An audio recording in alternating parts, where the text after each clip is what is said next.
So this will be probably a very different presentation to most that you'll see today. There's nothing nano going to be mentioned in this. About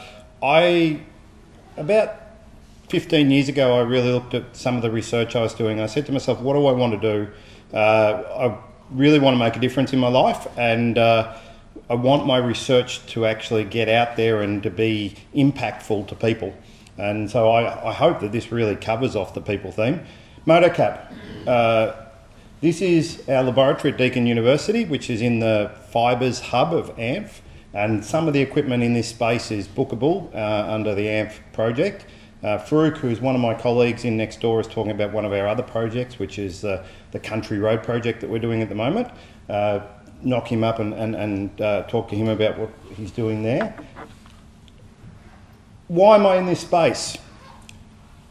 For every fatality that we hear about on the road that involves a motorcycle, what we don't hear about are the ones below here. And I've left off another line, which is about another 700 riders that also have injuries. So if we look at it, for every fatality, there is 30 people that are seriously injured on the road, and there are 74 with lesser injuries, and there's about 700 that have some form of injury after a motorcycle crash.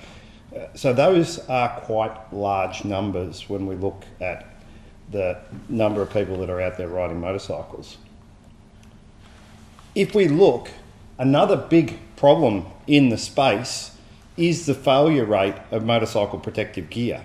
One of my colleagues, Dr. Liz Jerome, did some work back in 2008, 2009, which is still referred to on a regular basis because no one's repeated it at the moment. She looked at everyone that crashed in Canberra over a 2-year period, and she looked at what they were wearing, and we found between 25 to 30% of the gear had actually failed without protecting the rider. So the rider had gone out, spent the money, bought the gear, and when they crashed it didn't do anything. Also, we see this rider down the bottom here quite commonly, and whenever I talk to the general public about protective motorcycle clothing, everyone says, saw a bloke the other day riding in shorts and t-shirt. We have low usage rates in some places in Australia because of hot conditions. And you look at today, riding a motorcycle in protective gear would not be super comfortable. Then, if we look at what the governments see from this, is the cost of road trauma. Now this is a crash down on the Great Ocean Road, not far from here. 2 motorcyclists were involved. It was, from the court cases, caused by the person driving the red car, being on the wrong side of the road. And the motorcyclist on the right-hand motorcycle spent 12 months and still had not got back to where they were before the crash from injuries. If we look at road trauma, in Australia in 2012, it was estimated that road trauma cost the Australian government or the Australian people about $27 billion. Now that is loss of productivity, that is injuries, that is the potential to not work, all of the bits and pieces that contribute into that. If we break it down just using some of the numbers from New Zealand, road trauma in New Zealand cost $117 million in 2022. And New Zealand doesn't have a great number of riders. They have about 120,000 riders in their network over there. And they know from their data, because they've got quite good data, if we just look at health and loss of income, we're looking at about $15,000 per rider per injury, which is quite high. If we look at cars, they're significantly lower than that. And that's because if you're on a motorcycle, you are a vulnerable road user because you have only you and your clothing around you and your skills that are protecting you. So that's where MotoCAP come in. So MotoCAP is a motorcycle clothing assessment program. It was devised by Dr. Liz Jerome and myself, and Liz has been pushing it for a lot longer than what I have, but we really felt that there needed to be information given out to riders that would help them to understand what they were buying. If you walk into a store, the person behind the counter will tell you anything they want to sell you the product that makes them the most money. It doesn't necessarily mean it will be protective. So we developed a program for the Australian and New Zealand government. We spent a 12-month period where we tested that to make sure that it was working properly.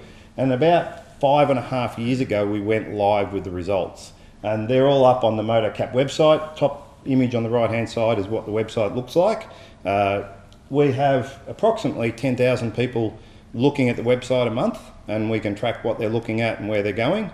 And we do lots of work. This is me presenting at Shiny Side Up, which is a program in New Zealand. This is a MotoGP stand over on the right-hand side. We're going out and trying to talk to riders. Now, this is a very different experience for a researcher who's used to going into a lab and just looking at something in the lab. Looking at how you change your message so that it's important to get out to people is a really important part of the research I do. So if we look at it, we've set it up that you can have a number of levels of user involvement. This one's the simplest. You have stars for safety and you have stars for breathability. So how comfortable it will be to wear in hot weather and how protective it will be if you fall off. For those that want to delve in more, and I can tell you there are people that delve in a lot further, we go down to the individual elements, which is abrasion, impact, burst, which is the strength of seams, and then different information on breathability and also water resistance. The website's been set up that people can compare from one to another, which is quite important. And at the moment, there's about 850 jackets, pants and gloves on the website, and also quite a large number of helmets. I don't know the number of helmets exactly because I don't look after that part. For those that really want to delve in, and we really set this up for manufacturers, we have a 5-page test report for every product that we test. And we know, because I'm visiting manufacturers on a regular basis, in 2 days' time I'll be a manufacturer in New Zealand, and I won't be surprised to find these floating around their building, because they're now able to compare directly with their customer's product without having to go and pay to test it. And so we're having an influence in the protective gear that's out there just with this program. And to give you an example, we'll be presenting at the Road Safety Conference this year. I haven't got the graphs up here, but Australian protective gear is actually increasing in protection over the last 5 years. All other areas in the world are pretty much decreasing, bar 1 or 2 product lines or 1 or 2 brands in those areas. So we are seeing an effect rolling out into product. One of the things we try to do is to get our information out to riders, and this is a piece that we did. Women's leggings, motorcycle leggings, are very, very popular. Women find them very comfortable to ride in, but 8 out of the 10 when we put this video together had got half a star on the MotoCAP program, and so we really wanted to get that information out there. Since this video's been out, we're now at 11 out of 13, 11 out of 14 I think it is, that have got half a star. So it's not better, unfortunately. Most motorcyclists wear protective clothing when they ride a motorcycle. High-stretch motorcycle leggings provide support, body shaping, wearer comfort and ease of movement, making them popular with women riders.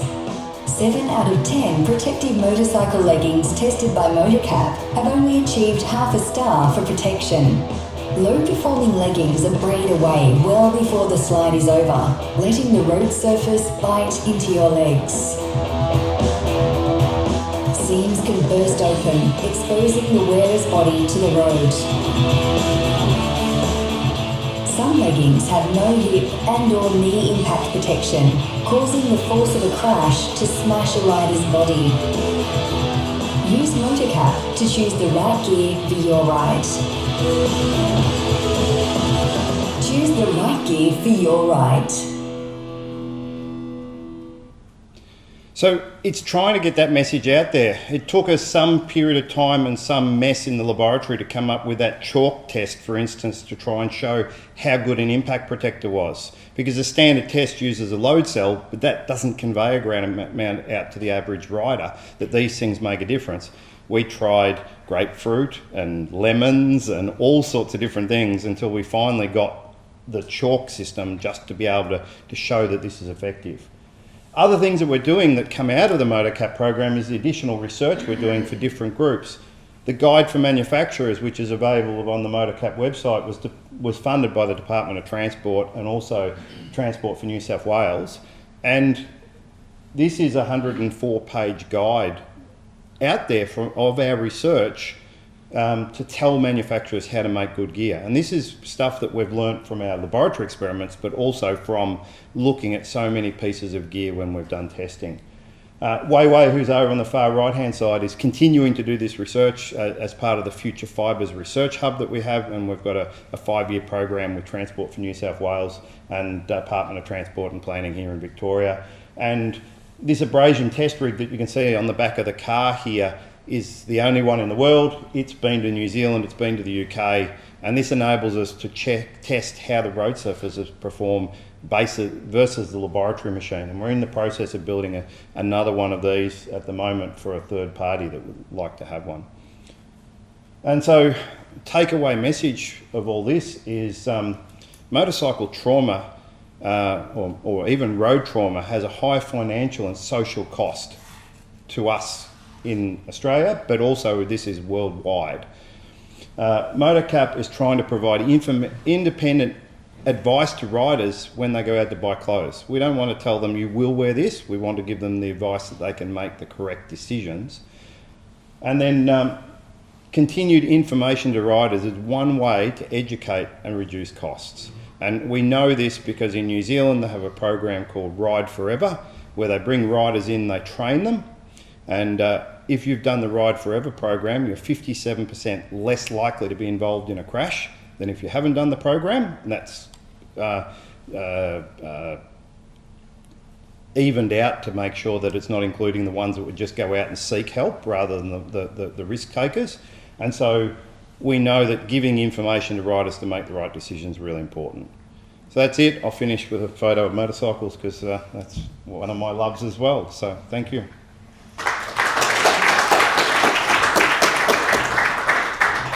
Excellent, lovely presentation. Any questions for Chris? Chris, that was great. So there seems to be a bit of tension though. So you've got all of your clothing that everyone wants to go for something that's safe, but it's really uncomfortable. And then the ones that are comfortable, people choose because they're comfortable, but they're unsafe.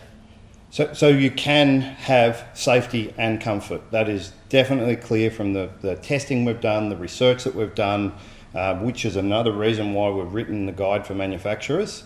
What tends to happen is the manufacturers say, it's impossible. You can't have comfort and safety, but you can. I've got a jacket that's been made by a company here in Melbourne that we're testing in the laboratory at the moment. It is a mesh jacket. You can see through it pretty much, and it's got the same protection as a leather jacket because they've read the guide for manufacturers and they talk to us and they've put into that jacket the learnings that we've had over the last 7 to 8 years, and they've got a product that will make a difference in hot weather. Great, thanks. So as a keen push bike cyclist, do you think there's a role for a similar kind of program in the cycling community? So we're working on cycle clothing at the moment. I have a PhD student who is looking at impact protection. We've also just got a program up under the Vulnerable Road Users funding out of Canberra with QUT, where we'll be looking at bicycle clothing. However, there's very little protective bicycle clothing out there on the market apart from helmets because of the stigma of, it will make me hot and I won't be able to move right. And so there is ways around that. And unfortunately, what we would need is someone on the Tour de France to be wearing our gear, fall off, get up, hop on their bike and keep riding, and then suddenly we'd be able to sell huge amounts out there and we'd have huge adoption of protective clothing. But it's how you get to that point is the biggest problem. Let me ask you a question, Chris. You talked about your guide for manufacturers. Do you actively get involved in consulting to manufacturers before they make a new line of clothing or to improve their clothing? So we've actually, because we're very well funded from the government, we've made the decision not to tie up IP. We're very much going down the Volvo seatbelt model of 1972 or 74, I think it was, where we're trying to get it out there and published and in the general domain so that no one can say, you can't. An example is Alpine Stars and Dionysia have the 2 patents for electronic airbags. No one else can manufacture them. We're trying to avoid that. We're trying to get the information out there so that anyone can use it. So it's a different philosophy to what you would normally have.